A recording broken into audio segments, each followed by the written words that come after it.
The Namibian media environment has not changed significantly since 2014, as it remains conducive for media freedom and freedom of expression in the country.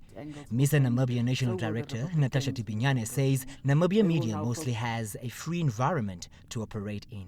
What's good about our media for 2015 is that our ranking in terms of world press freedom improved from last year. In 2014, we were number 21 in the world, and this year we made it to number 17. Because as Namibia, we are used to being in the top 20 in terms of media freedom. Last year we went to 21, so that wasn't very nice. But we're back in the top 20, and we maintain the top ranking in Africa. We continue to be the African country with the best media freedom environment. That's a good thing.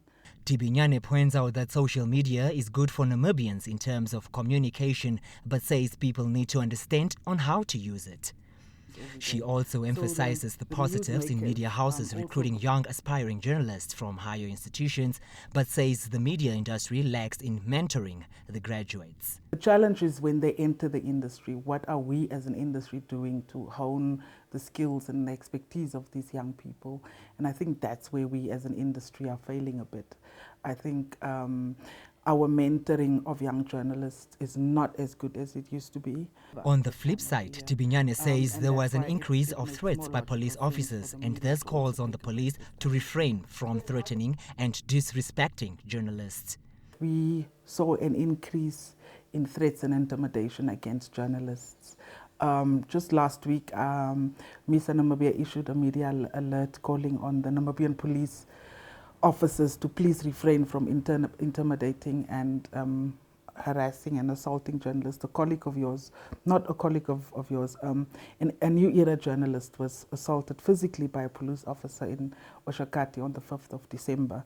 And it's not the first incident that we've seen where a police officer was guilty of violating a journalist's right. The Media Institute of Southern Africa focuses mainly on the need to promote free, independent and pluralistic media as provided for in the 1991 Windhoek Declaration Act. MISA seeks ways in which to promote the free flow of information and cooperation between media workers as a principal means of promoting democracy and human rights in Africa.